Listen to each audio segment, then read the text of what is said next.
Are you getting fast money? Beware, easy come, easy go.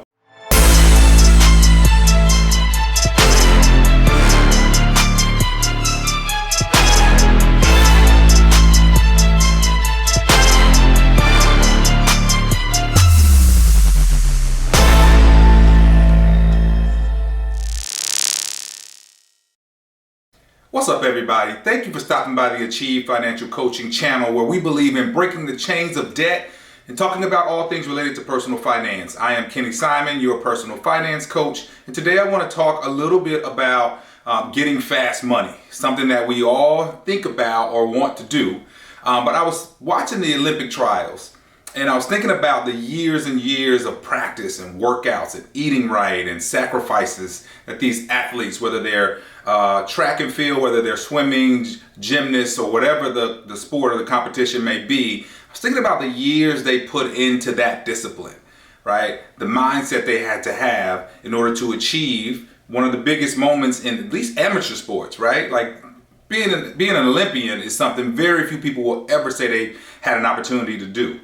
Well, in the same vein, being a financially independent person or someone who has arrived in terms of you now have enough money to control your bills and make choices about your life is also a feat accomplished by very few. And so as I was thinking about, the sacrifice the Olympians made, I was thinking about how most of us want to get rich quick. We don't want to go through the process. We don't want to change the mindset. We don't want to put in that work and make the sacrifices to get there, but we want to get there. So imagine if the Olympian tried to cut corners. So you take some, performance enhancing drugs or something like that. What happens? Any work that you put in now is eliminated. It's the same thing.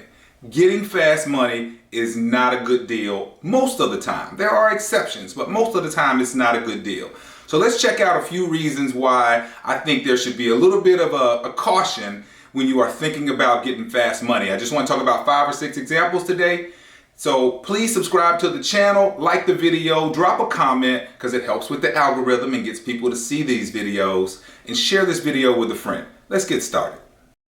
So let's get this started by talking about using an example that most people think of when they think about people who get rich quick and then go broke. So athletes, all right? How many athletes go broke? Quite a few, actually. Sports Illustrated estimated a few years ago, they did an article and they estimated that 78% of NFL players are either bankrupt or under financial stress within 2 years of retirement, and 60% of NBA players are broke within 5 years of leaving the sport. Why? They got the money quick, didn't have the skills to manage it, also probably had some immature views on how to handle money. As a result, easy come, easy go. Second, lottery winners. So how many lottery winners actually seem lucky, right? We're like, wow, I can't believe they won all that money. But you've also heard of the curse of the lottery, right? If you haven't, Google it.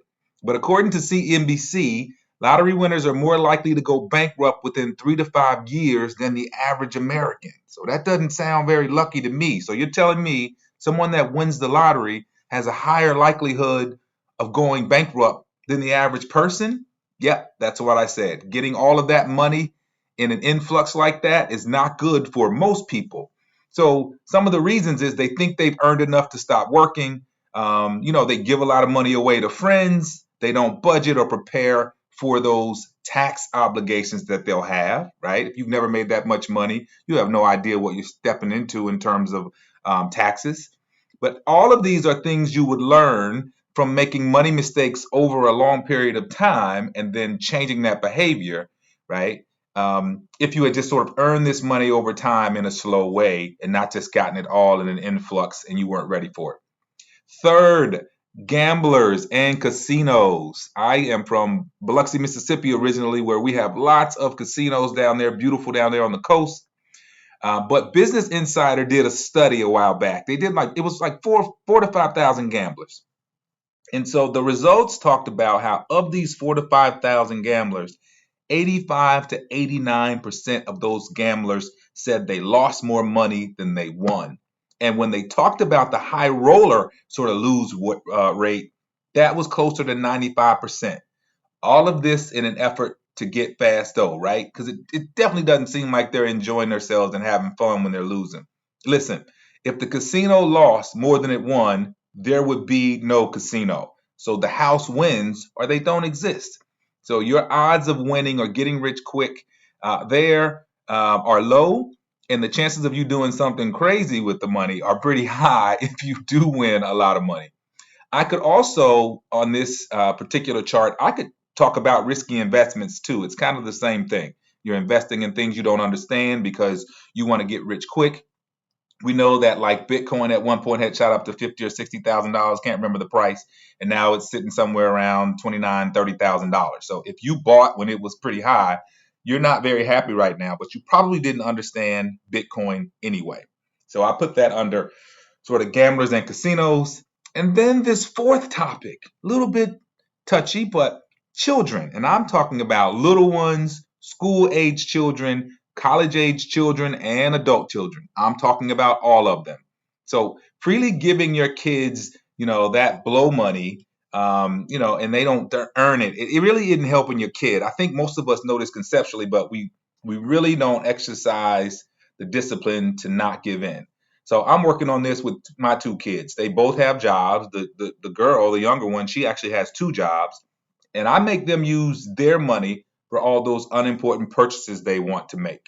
And the boy of mine, we actually had him sign a contract. He's paying us back for some things that he did.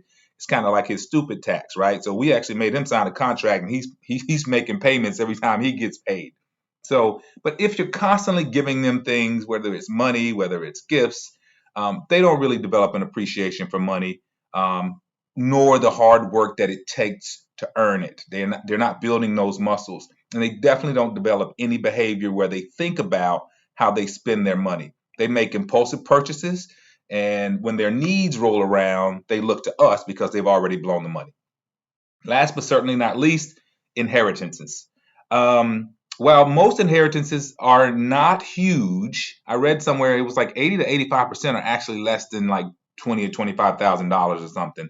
But no matter the amount, inheriting money sometimes may not be as good of a fortune as we would imagine. So no matter how much, the money fights that are generated, because not everyone has a healthy money mentality, can be devastating to families. And some inheritances ruin families and people's lives. Imagine being a drug addict and you inherit any amount of money, $5,000, $10,000, $20,000, and you are a serious, drug addict, or you drink excessively, right? You could literally kill yourself. And so getting all this money fast is not always a good thing. Fast money is usually not good money. So that's it. So 5 examples, there could be many more, of things that people do in order to try to get that fast money, and just get there quickly. I'm going to implore you to trust the process. Be patient. Just keep going in, day after day, week after week. Stay at it. Stick with it. Stick with paying the debt off. Stick with the budget. Stick to your financial goals. And over time, you are developing the discipline and the mental mindset and all the know-how that you need to manage your money once you reach that goal. You also learn to say no to some things along the way. It's very similar to the process that a caterpillar goes through when it's struggling to get out of the cocoon. If it doesn't struggle, it will never have wings strong enough to carry it in flight. So the same is true with us. We have to go through that struggle. We have to develop that discipline and that financial muscle, that mental muscle to be able to manage our money. Remember this, you can achieve much greater things than where you are today if you're willing to put in the work. Conceive it, believe it, and achieve it. I'll see you next time. If you enjoyed today's video, please consider subscribing to the channel, liking the video, dropping a comment, and sharing this video with some friends. Check out some of the other videos I've created to help you along your financial journey as well. Take care. See you next time.